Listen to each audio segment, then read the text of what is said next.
Today we have Tarry from Sugar Noms. Lovely little plug there. Look, you can see on screen. She's even popped that in there. Hi, Kate. Hiya. So Enterprise Place member?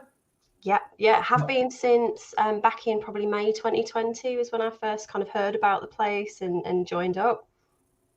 May 2020. That was a bit of a strange time. Yeah. So I'd obviously fully, I was sort of still online, still working through my degree at the time. So I was at the University of Sunderland, obviously doing my counselling degree, and obviously everything just had to stop. And then I had this email come through, and it's the first time I'd heard about the Enterprise Place, and it just all snowballed from there, to be honest. And it went a bit mad and a bit exciting. So you said you were studying at the time of starting Sugar Noms?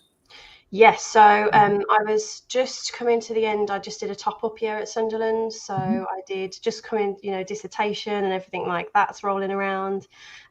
Was really gutted that we at that point we had no idea, did we? But we weren't working towards a graduation, so we never got a graduation from that. So, but then everything else that happened was such a whirlwind afterwards. It was just incredible, and it's pretty much, I would say, all down to the Enterprise Place and the support and the opportunities that I got from being there, being a member. Well, listen, before we start that, I don't detect a Sunderland accent there, mind.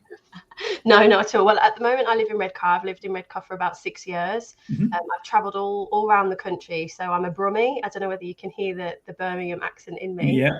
I think it's kind of worked its way out the further up the country I've lived. So. Yeah. So what did you study then? So I went to Teesside Uni first to do a 2-year degree about 6 years ago in counselling. And then I started up straight away in my own business. I had my own private practice. Yeah. So then at Sunderland, there was the opportunity to do the top-up degree in counselling, which I'd always wanted to do and finally found the time for. And then from there, I carried on working through my private practice at the same time. So I've been self-employed for a long time. Yeah. So Sugar Noms is actually my second business. I kind of run alongside it. So when you say run alongside, are you still doing the counselling as well? I am, yes. So I'm a trauma therapist. So obviously, as you can imagine, through a pandemic, trauma therapy got really heavy, really dark. It was a very stressful time for counsellors as well as clients. So, and that's really how Sugar Noms began. I needed something really light, really fun, just to offset all that heaviness that, we were all going through. So that's really interesting, isn't it? I guess the phrase is, who fills your cup? You're given all that time. And absolutely. And it did it. And it's still fun to this day. Every order we get through, I literally do a happy dance still. It's not getting old. It's not getting boring. I still love it. I still wake up every morning to fresh orders. And that's what you don't get in therapy. I think I'm a real business geek, and I wanted to find something that kind of filled me up in that way, exactly like you say. And therapy is great one-to-one. You're sat with a client. But I wanted something just to challenge me. And, the idea of like making money while I was asleep, kind of, that's really exciting, isn't it? That, you can wake up and you've got orders. So, yeah, it was kind of, it got started from there, and it's just ran a bit wild since then. So you've sort of alluded to what you do there. So for members who might not have been exposed to Sugar Noms, why didn't you give us an overview of the business? Yes, so Sugar Noms specialises in vegan confectionery. So we've got the largest selection of vegan pick and mix on the internet now. So we've got over 170 varieties. We kind of wanted to make it a bit kind of nostalgic, a bit like, when you would go around Woolworths with your pick and mix bag and you would, take things from every box. So we kind of have that online. So there's no limits. People can put whatever they like in their bag, and really, like, we call it your way. So it's like building their own selection. And the stuff people come up with, every single one is unique, and we love doing it. That's what keeps it fun for us, really. So we also have our own handmade chocolate as well now. So we've only just started to create that. So literally, I could get you to grab a bag for me and go around all your sweets and pop them in, and then you send it to me? Yep. So you Wow. do online. So hopefully, you know, that fun. I mean, I work in an office. Unfortunately, I'm not there now, so you can't get the full taste of it. But I work in an office that basically it looks like unicorns threw up in. There's rainbows everywhere. There is glitter and like unicorny bits. So it is really fun. And we do pop-ups from there as well. So we are going to start having customers actually come in to pick their own. But the idea is that that translates online. So the website is really fun. It's really vibrant. It's full of rainbows itself. And yeah, you can literally just go add to bag with over 170 different sweets. And, you know, we get some big sweet bags go out. Yeah. So is it literally like you can add singular sweets, one of them, or is it like weight or five Yeah, or we do like 50-gram portions, so you get right? a decent Okay. amount of each. When we Yeah. do pop-ups, so we've been starting to do little markets, we've done a Mhm. few takeovers of pop-up shops, we've collaborated with other vegan businesses, so we can take about 30 of that variety. It's always Wow. really hard to work out what we're going to take, obviously, out of that amount of sweets. And we've just done this year the Festival of Thrift, where we saw, I think the attendance was about 50,000 people. So we were non-stop for 2 days. I literally didn't move from my stall, but it was an incredible experience. And everybody just picked their own from there as well. So Wow. Non-stop or non-stop. I love that. I'm going to steal that. So what's with vegan then? Is that a passion of yours, Kay? You know, did you sort of look for vegan sweets and you couldn't find them and thought, why can't I do that? Yeah, well, there's vegan sweets out there. So I've been vegan for about 3 years. My Mhm. partner too, and my sister turned vegan in Veganuary this year. So Veganuary is a really good platform to Mm. just trial it out. Yeah.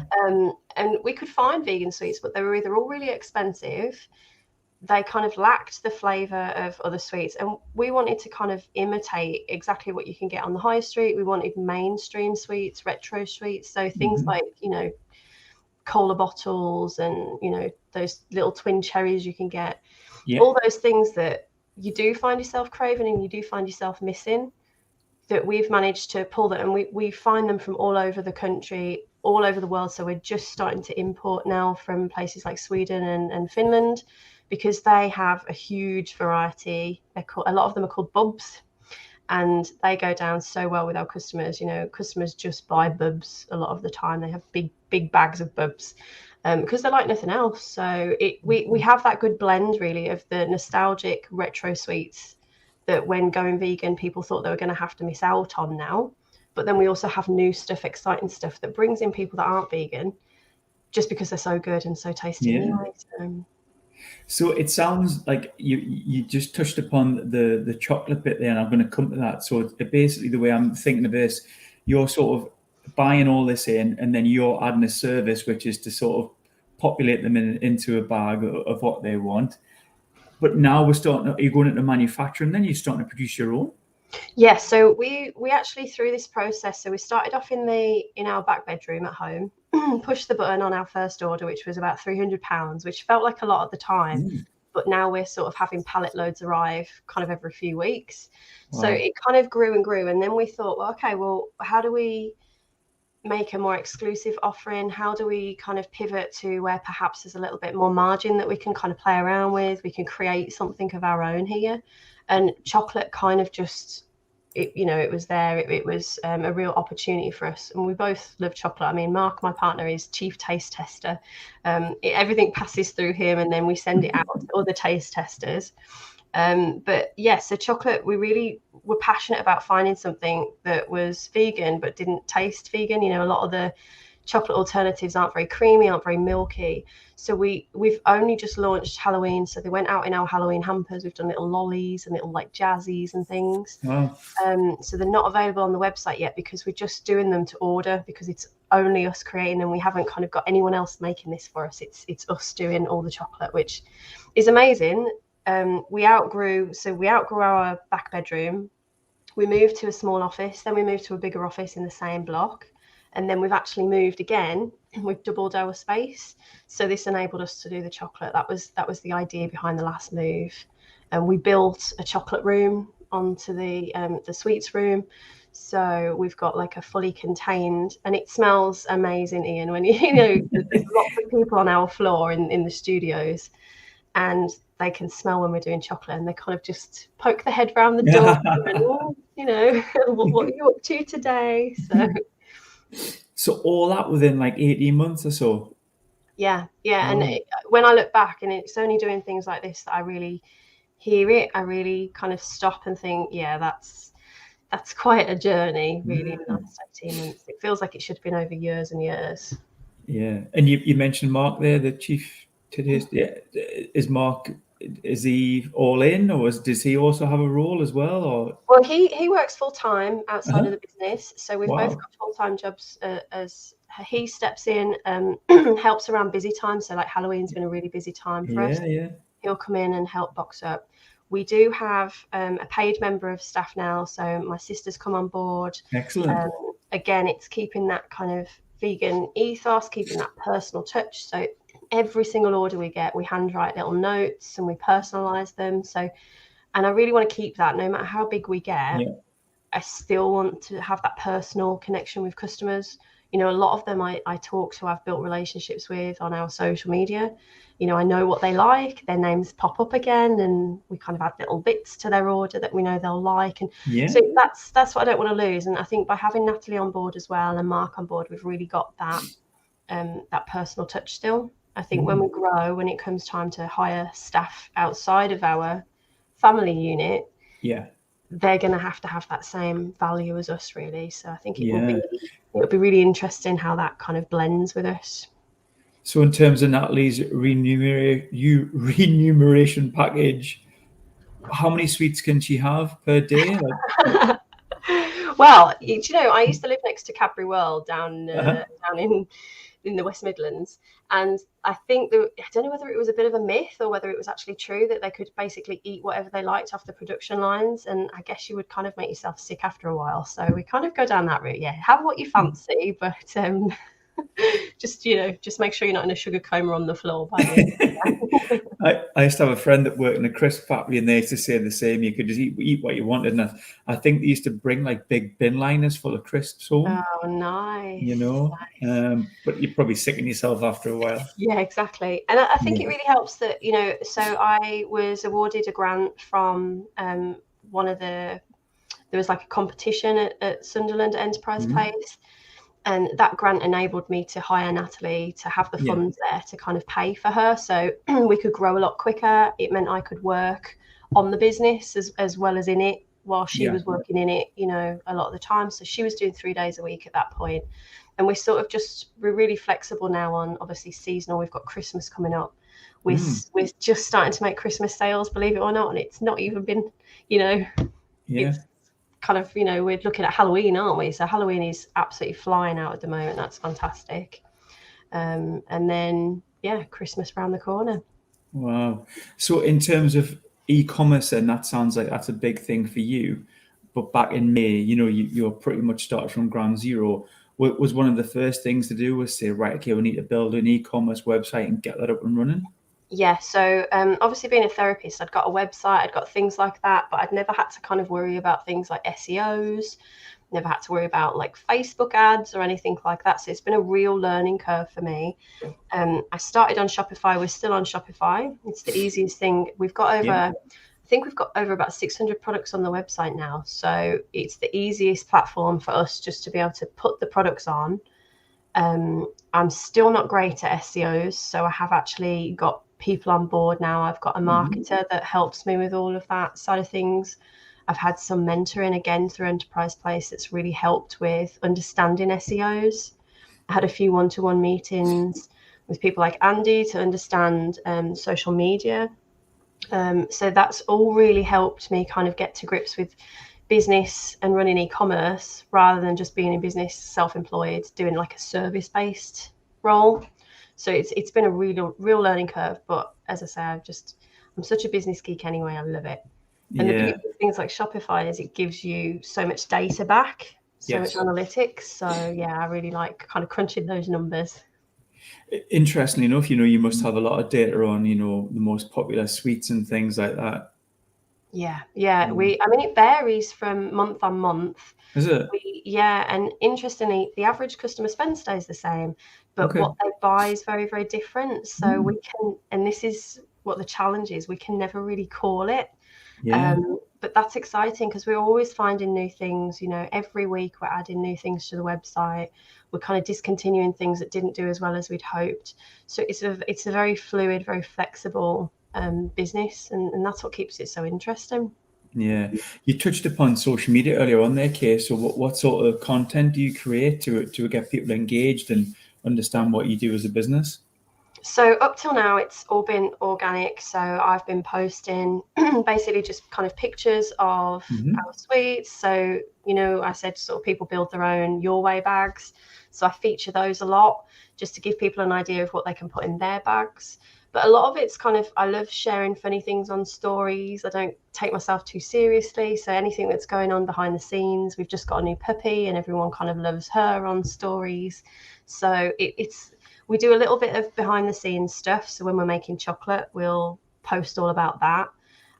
So it's kind of just showing us really, and the humans behind the brand, because it is just us, and it is, we're part of our tribe. We're vegans in this world too. So we connect on that level with our customers. I'm very involved in a lot of the other vegan communities on social media. So we kind of all knew each other anyway. And Yeah. it's nice that we've kind of moved into that place where we can serve a need, I guess. Yeah. And obviously you've got other vegan friends in the community who might produce various things. Do you support each other? Do you buy people's vegan beer, for instance? We do, yeah. So we're actually collaborating. We've been collaborating since day one with the Little Green Pigeon. So it's a bird sanctuary down south, and so Susan creates like artwork. She does calendars and merchandise to keep her bird sanctuary running. And she came up with the idea very early on. So she'd been a customer of ours, and she sort of said, I would love to kind of just have something that collaborates, both brands. So she creates these little collectible postcards for us, and they change whenever we kind of use them all up, they change. So at the moment, we've got like a little autumn one with a little pigeon and a little hat and scarf. And it's just those extra things. So it gets the word out to our customers about her. She's had lots of new patrons because of us sending those postcards out in our orders. But also it just feels really good to do. It feels really good to kind of collaborate and just, share our customer base and do some good with it. So we're always kind of involved with raffles and charity prizes and things like that, and giveaways. And it's about, I guess we didn't do this to kind of get rich and sail off into the sunset in the Bahamas on a yacht. We're in this as a lifestyle. So that's part of it for me. It's a really big part.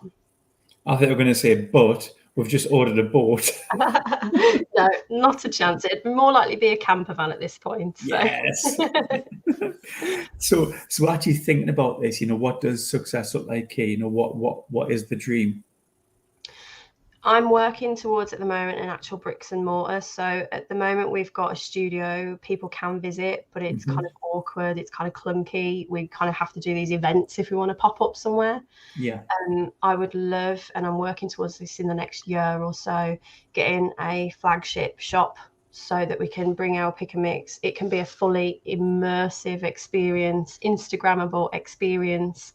And I think that's what it's going to take to get a bricks and mortar. It's so different now on the high street, but I really feel like we could have a place there and just draw people in. So there's a lot of vegans in our local community. Obviously, Newcastle is huge for vegan scene at the moment.